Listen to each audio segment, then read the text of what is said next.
जय श्री राम। 37वां सर्ग। गंगा से कार्तिकेय की उत्पत्ति का प्रसंग। जब महादेव जी तपस्या कर रहे थे उस समय इंद्र और अग्नि आदि संपूर्ण देवता अपने लिए सेनापति की इच्छा लेकर ब्रह्मा जी के पास आए। देवताओं को आराम देने वाले श्री राम, इंद्र और अग्नि सहित समस्त देवताओं ने भगवान ब्रह्मा को प्रणाम करके इस प्रकार कहा। प्रभो, पूर्व काल में जिन भगवान महेश्वर ने हमें सेनापति प्रदान किया था, वे उमा देवी के साथ उत्तम तप का आश्रय लेकर तपस्या करते हैं। विधि विधान के ज्ञाता पितामह, अब लोक हित के लिए जो कर्तव्य प्राप्त हो उसको पूर्ण कीजिए, क्योंकि आप ही हमारे परम आश्रय हैं। देवताओं की यह बात सुनकर संपूर्ण लोगों के पितामह ब्रह्मा जी ने मधुर वचनों द्वारा उन्हें सांत्वना देते हुए कहा, देवताओं, गिरिराज कुमारी पार्वती ने जो शाप दिया है उसके अनुसार तुम्हें अपनी पत्नियों के गर्भ से अब कोई संतान नहीं होगी। उमा देवी की बाड़ी अमोघ है, अतः वह सत्य होकर ही रहेगी, इसमें संशय नहीं है। ये है उमा की बड़ी बहन आकाश गंगा, जिनके गर्भ में शंकर जी के उस तेज को स्थापित करके अग्निदेव के ऐसे पुत्र को जन्म देंगे जो देवताओं के शत्रुओं का दमन करने में समर्थ सेनापति होगा। ये गंगा गिरिराज की ज्येष्ठ पुत्री हैं, अतः अपनी छोटी बहन के उस पुत्र को अपने ही पुत्र के समान मानेंगी। उमा को भी यह बहुत प्रिय लगेगा, इसमें संशय नहीं है। रघुनंदन, ब्रह्मा जी की यह वचन सुनकर सब देवता कृतकृत्य हो गए। उन्होंने ब्रह्मा जी को प्रणाम करके उनका पूजन किया। श्री राम विविध धातुओं से अलंकृत उत्तम कैलाश पर्वत पर जाकर उन संपूर्ण देवताओं ने अग्निदेव को पुत्र उत्पन्न करने के कार्य में नियुक्त किया।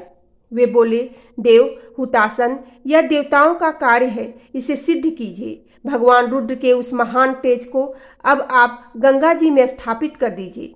तब देवताओं से बहुत अच्छा कहकर अग्निदेव गंगा जी के निकट आए और बोले, देवी, आप इस गर्भ को धारण करें, यह देवताओं का प्रिय कार्य है। अग्निदेव की यह बात सुनकर गंगा देवी ने दिव्य रूप धारण कर लिया।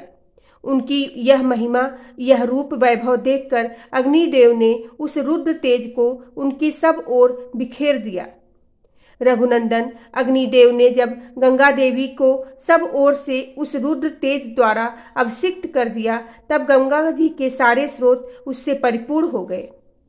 तब गंगा ने समस्त देवताओं के अग्रगामी अग्निदेव से इस प्रकार कहा, देव, आपके द्वारा स्थापित किए गए इस बढ़े हुए तेज को धारण करने में मैं असमर्थ हूँ।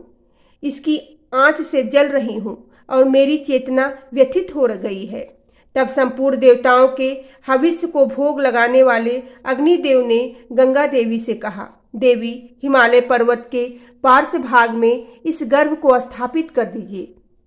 निष्पाप रघुनंदन, अग्नि की यह बात सुनकर महातेजस्विनी गंगा ने उस अत्यंत प्रकाशमान गर्भ को अपने स्रोतों से निकालकर यथोचित स्थान में रख दिया। गंगा के गर्भ से जो तेज निकला वह तपाए हुए जाम्बुनद नामक सुवर्ण के समान कांतिमान दिखाई देने लगा। गंगा सुवर्णमय मेरुगिरी से प्रकट हुई हैं, अतः उनका बालक भी वैसे ही रूप रंग का हुआ। पृथ्वी पर जहाँ वह तेजस्वी गर्भ स्थापित हुआ, वहाँ की भूमि तथा प्रत्येक वस्तु सुवर्णमयी हो गई। उसके आसपास का स्थान अनुपम प्रभा से प्रकाशित होने वाला रजत हो गया। उस तेज की तीक्ष्णता से ही दूरवर्ती भूभाग की वस्तुएं तांबे और लोहे के रूप में परिणित हो गई। उस तेजस्वी गर्भ का जो मल था वही वहां रांगा और सीसा हुआ। इस प्रकार पृथ्वी पर पड़कर वह तेज नाना प्रकार के धातुओं के रूप में वृद्धि को प्राप्त हुआ। पृथ्वी पर उस गर्भ के रखे जाते ही उसके तेज से व्याप्त होकर पूर्वोक्त श्वेत पर्वत और उससे संबंध रखने वाला सारा वन सुवर्णमय होकर जगमगाने लगा। पुरुष सिंह रघुनंदन, तभी से अग्नि के समान प्रकाशित होने वाले सुवर्ण का नाम जात रूप हो गया, क्योंकि उसी समय सुवर्ण का तेजस्वी रूप प्रकट हुआ था। उस गर्भ के संपर्क से वहां का तृण, वृक्ष, लता और गुल्म सब कुछ सोने का हो गया। तदंतर इंद्र और मरुदगणों सहित संपूर्ण देवताओं ने वहां उत्पन्न हुए कुमार को दूध पिलाने के लिए 6 कृतकृतिकाओं को नियुक्त किया। तब उन कृतकृतिकाओं ने यह हम सबका पुत्र हो, ऐसा उत्तम शर्त रखकर उस बात का निश्चय विश्वास लेकर उस नवजात बालक को अपना दूध प्रदान किया।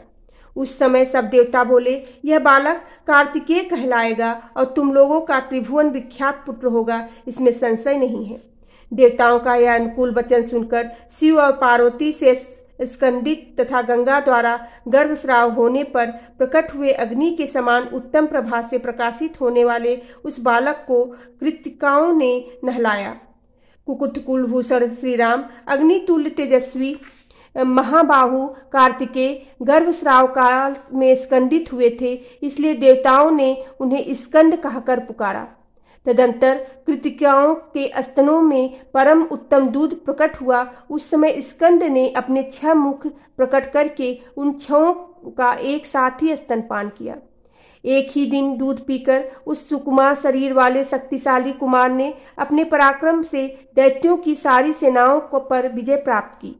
तत्पश्चात अग्नि आदि सब देवताओं ने मिलकर उन महातेजस्वी स्कंद का देव सेनापति के पद पर अभिषेक किया। श्री राम, यह मैंने तुम्हें गंगा जी के चरित्र की विस्तार पूर्वक बताया है। साथ ही कुमार कार्तिकेय के जन्म का भी प्रसंग सुनाया है, जो श्रोता को धन्य एवं पुरात्मा बनाने वाला है। कुकुट, इस पृथ्वी पर जो मनुष्य कार्तिकेय में भक्ति भाव रखता है, वह इस लोक में दीर्घायु तथा पुत्र पौत्रों से संपन्न हो मृत्यु के पश्चात स्कंद लोक में जाता है। बोलो सियावेरे रामचंद्र की जय, पवन सुत हनुमान की जय।